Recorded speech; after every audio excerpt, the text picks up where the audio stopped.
Erev Tov Rabotai, we're continuing with our Mishna Yomi, Masechet Demai. We're up to Perek Mishnah Gimel. One of the most basic rules of tithing Terumah and Maaser is that one can designate Terumah and Maaser in one batch of produce for another batch. Meaning you designate Terumah and Maaser in one pile of grain to fix the tevel of another pile of grain. But you can only do this if both batches are equally subject to the obligation. However, you're not allowed to designate something that is not subject to the obligation as Terumah or Maaser for something that is subject to the obligation, or vice versa, something that is subject to the obligation as Terumah and Maaser for something that is not. If you would do so, the Terumah or Maaser that you designated will not take effect, and the tevel that you intended to fix will remain tevel. The same rule applies when tithing Demai produce. And I'll give you an example of what I mean, what would not work. I'll actually give you both, what would work and what would not work. What would work is when you have two piles of grain that are both tevel, they both do not have anything removed. I can go over to one pile of grain, remove double Maasrot and Terumah to fix this pile and the other pile. Why? Because they both share the same equal tevel obligation. However, let's say I have two piles of grain, one which was tithed and one which was not. I cannot remove produce from the tithed pile to fix the tevel pile. Why?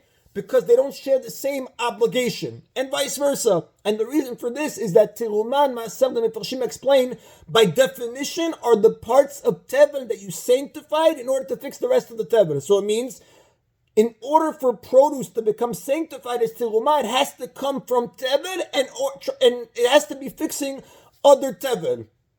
The Mishnah now is going to discuss laws regarding Demai bread that could have been supplied by a number of Amei Aratzot. Now, since the bread comes from different people, some could have tithed it, some maybe didn't tithe it. So now, since I don't know, and now let's say I have 2 loaves of bread, correct? Both are Demai. And I'm going to separate double Terumah and Maaser from one loaf in order to cover the other loaf as well. But there's a problem. Since it came from several different Amei Aratzot, maybe the bread I'm separating was already separated now and therefore it won't count. Or maybe the bread that I'm separating for was already separated, therefore it won't count. So the Mishnah now is going to cite 3 different views how to tithe Demai bread that you bought from a baker. Halokech mina nachtom. If someone buys loaves of Demai bread from a baker, and the reason we say Rabotai baker is because a baker buys wheat or flour from others to bake his bread. The question the Mishnah is discussing is whether the baker's customers can assume that the loaves that he bought and made, that they're buying now, were all made from wheat that came from a single amaretz. Because if they all came from a single amaretz, they would have the same status. Either they were all not tithed or they were tithed. However, the Mishnah has a doubt, meaning it's coming to tell us, maybe do I have to be concerned that the baker bought his wheat from different amaretzot, in which case I would not be able to tithe one loaf for the other since I don't know what's obligated and what's exempt.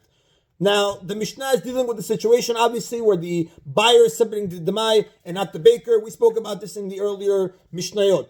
So the Mishnah says, "Halokech min nachtom." If someone buys loaves of Demai bread from a baker, me'aser min hachama atzonenet, you're allowed to separate tithes from the hot loaves for the cold loaves, umin atzonenet al hachama, or from the cold loaves for the hot loaves, which Rabotai, cold and hot mean like this. Cold means yesterday's bread, hot means today's bread. So you're allowed to separate yesterday's bread for today's bread, or today's bread for yesterday's bread, and we're not concerned that yesterday's bread was made from grain that came from one supplier, while today's bread came from grain that came from a different supplier. If we would be concerned for this, that would not allow us to separate one bread for the other. Now, afilu mitifusin arbe. The Mishnah says you can even tithe one day's bread for another, even if the loaves were baked in many different molds and are of different shapes, because since we don't assume that the use of different molds shows that they were made from grain that came from different suppliers. Now, according to this Tana, it says, Divrei Rabbi Meir. These are the words of Rabbi Meir. According to Rabbi Meir, you can assume that a baker gets all of his wheat or flour from a single supplier. So it is also assumed that an Am Haaretz who tithes always does so, and Am Haaretz who doesn't tithe never does so. So there's no reason to fear that maybe some of the bread he got was tithed and some of them wasn't. So Rabbi Meir says, this baker today and yesterday's bread got from the same supplier, and this Am Haaretz either always does tithe or either never tithes. So you can, since both breads come from the same person, you could separate one for the other. Now, different molds of bread, different shapes, sometimes it's used because the breads are being made from different types of flour. That could show that the baker bought this flour from different people. However, Rabbi Meir is not concerned for this. He says bakers tend to buy all wheat and flour from the same supplier. They bake it in different shapes for commercial reasons. So again, Rabbi Meir holds even if it's yesterday's bread on today's bread or today's bread on yesterday's bread, and even if they have different shapes or sizes, you can assume the baker got it from the same supplier, and therefore you're able to separate one bread for the other without being concerned. Maybe one is exempt and one is obligated.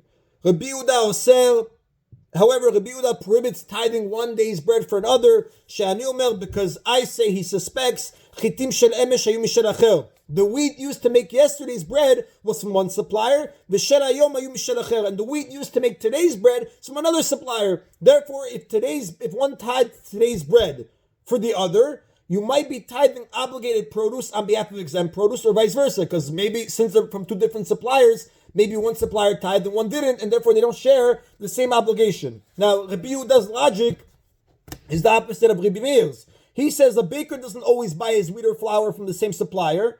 However, even he agrees that the flour he uses on any one day is all from the same supplier. So Rabbi Yehuda is only arguing on the rule of one day's bread to the next. However, all the bread that you buy on one day, Rabbi Yehuda would agree that you could separate one for the other because whatever's bought on the same day came from the same supplier. The only thing he argues on is that if you have different breads from two different days, they came from different suppliers. Rabbi Yehuda agrees with the second ruling of Rabbi Meir as well, that if you buy bread, Rabbi Meir, what do you say? That the use of different molds, different shapes, do not indicate that they came from different suppliers.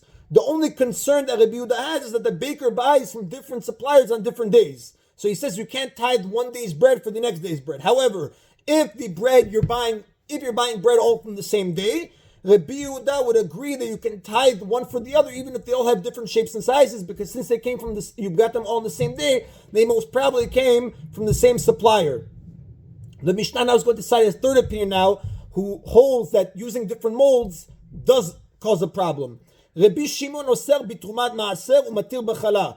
Rabbi Shimon prohibits tithing loaves made in one type of mold for loaves made in another type of mold with respect to Terumat Maaser. Why? Because he holds that the use of different molds indicates that the wheat came from different suppliers. The reason Rabbi Shimon says Terumat Maaser is because he wants to contrast it with Challah, but really would apply the same thing to Maaser Sheni. It also cannot be designated in one loaf and one shape, on one loaf which is one shape, for another loaf which is another shape. He only says Terumat Maaser to contrast with Challah, umatir b'challah, but he permits doing so with respect to the Challah obligation. Why? He permits separating Challah from one loaf for the other, even if they were baked on different days, and even if they were baked in different molds. According to Rabbi Shimon, he's concerned that the baker uses a different mold for flour coming from different suppliers. Therefore, according to Rabbi Shimon, if I buy two different loaves from the same baker, he's concerned, since they probably came from two different people, maybe the one I'm separating for is exempt, or maybe it's obligated, and therefore they don't share the same obligation. Rabbi Shimon also agrees with Rabbi Yehuda that you cannot tithe one day's bread for the next. So he's the strictest, even with the same molds. He's the strictest. Rabbi Shimon says same day, different molds you cannot have, and different days, same mold you cannot have as well.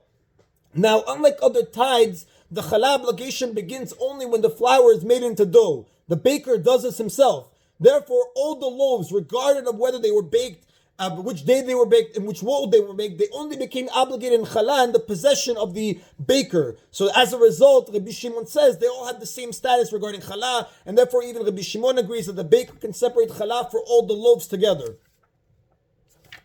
That is the Rabotai of Mishnah Gimel.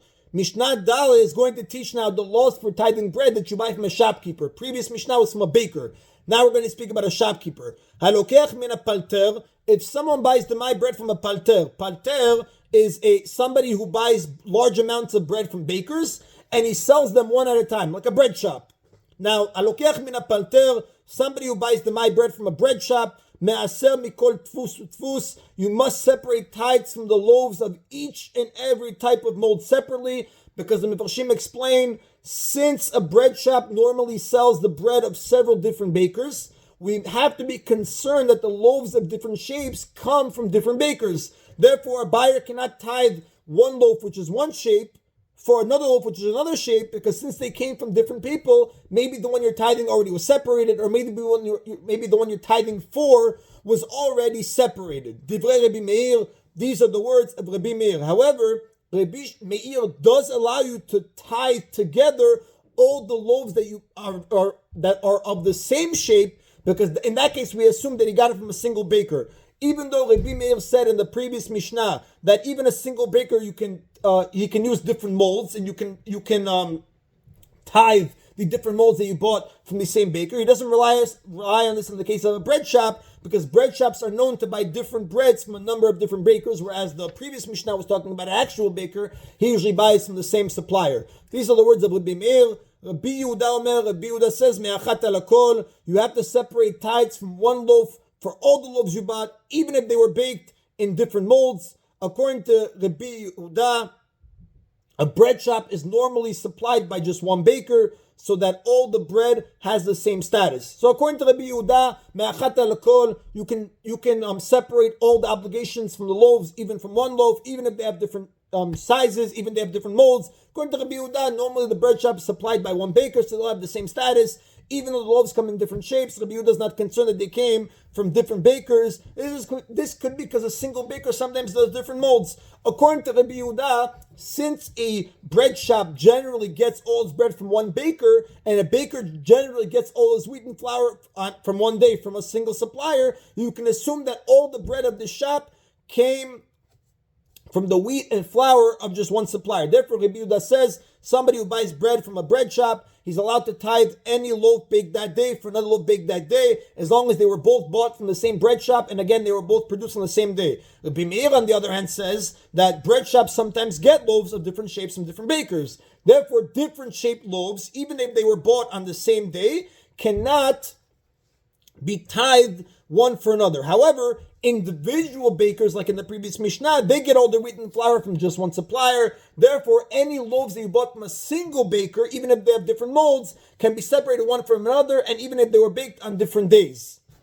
Modeh Rabbi Yehuda, however, agrees with Rabbi Meir, belokeach min manpol, in a case where one buys Demai bread from a manpol. A manpol is somebody who buys bread from many shops and he sells it to the public.